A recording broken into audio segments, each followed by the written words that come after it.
Behind his movements, he sends his infantry, and most soldiers are infantrymen, the grunts, the soul of the army. He sends those infantrymen west of the mountains, the cavalry east, to keep Hooker from figuring out what's going on. And he's very successful in that. Joe Hooker loses track of the Confederate army.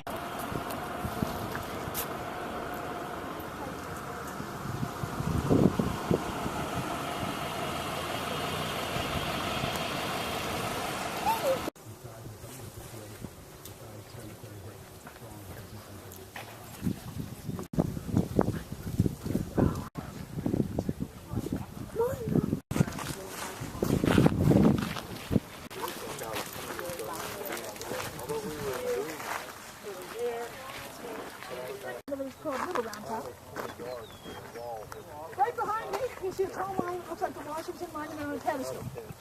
That's right about here on the Union line. Okay?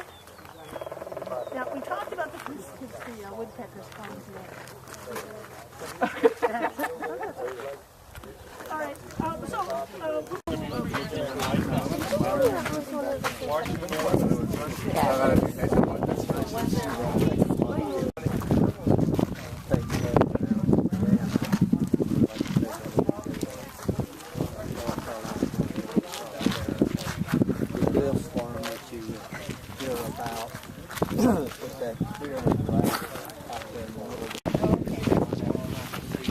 Alabama troops. Pausing at the top of the hill, the Alabamans are panting. Convinced they can turn that top of the hill into a perfect citadel, a rider comes up to Colonel Oates and tells him to take Little Round Top. So now after 30 miles, they have gone mountain climbing, the one with the white towers on top of it. That line is falling back, unit by unit, as the Confederates are attacking. When the infantry withdraws, that leaves this artillery with no infantry support. And as you know, you have to turn your back to the guns to your enemy to load the guns. So without infantry to protect you, you must be withdrawn. They're very, very vulnerable with their battle. They pull on that rope as it recoils, firing and recoiling across the field. Between this road, which was here, and that barn right over there, this battery of 6 guns will lose 80 of the 83 horses.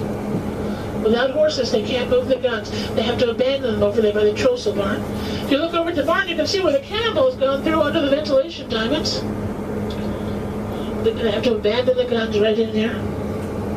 As you begin to go down the slope to your right, you'll see that 6:30 in the evening, 20,000 Americans are fighting in this little field coming up on your right. Historians tell us that the wheat field will change hands 6 times in those 2 hours. This is the wheat field right here to your right.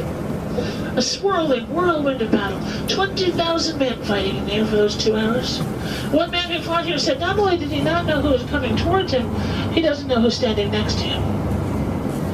And that noise and smoke and confusion, by the time the Confederates take the wheat field, and they will take it about 6:30 in the evening, that field is a carpet of the dead and dying. You can't walk across that field without stepping on a body.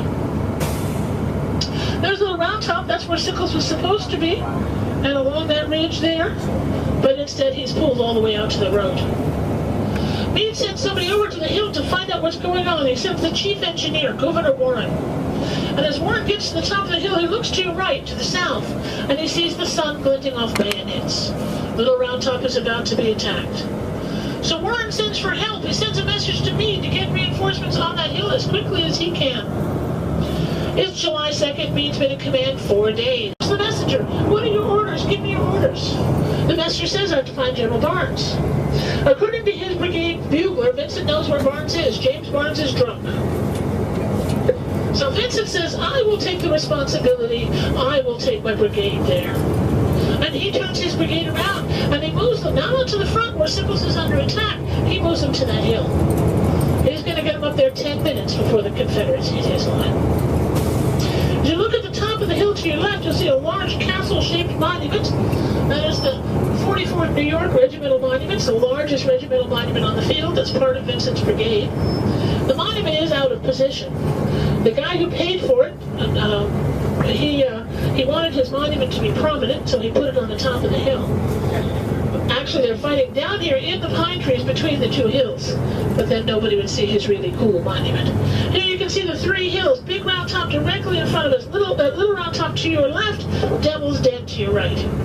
So there's actually a deep ravine that you could are surprised by. Texans and Georgians coming to 16th Michigan is the Rhine of Vincent's Brigade.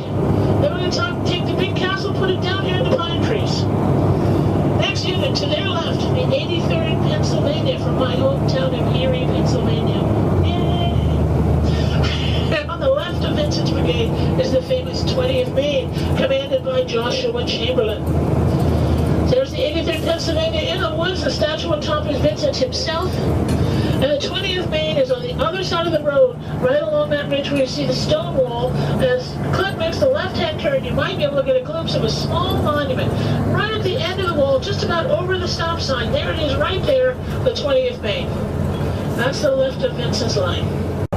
Vincent, there he is right there, climbed on top of the hill trying to rally them. Confederates have now taken Devil's Den. They get snipers up there, telescopic sights, 1,000-yard range. Vincent is hit in the left hip. He falls mortally wounded.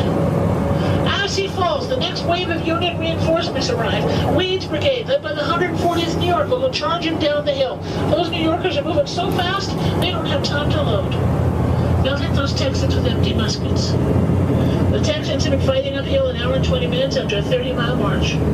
They have had enough.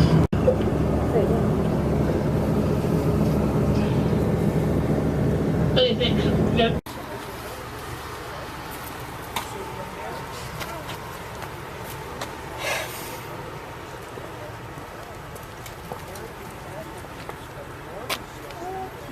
We'll have a casualty count for July the 2nd that is higher than the American casualty count at Normandy on June the 6th.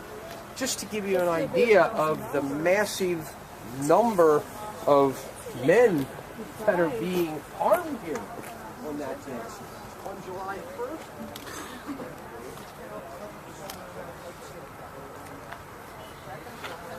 another regimental commander, Patty O'Rourke, graduate the year before, he would be representing his regiment across the hill. Nearly that. All right, behind the castle there, behind the trees, you can see Big Round Top.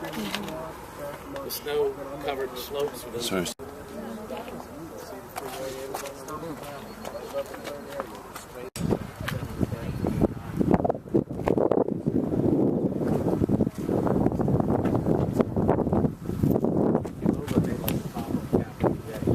Tall monument coming up on your left is the U.S. Regulars. Men in it when the Civil War broke out.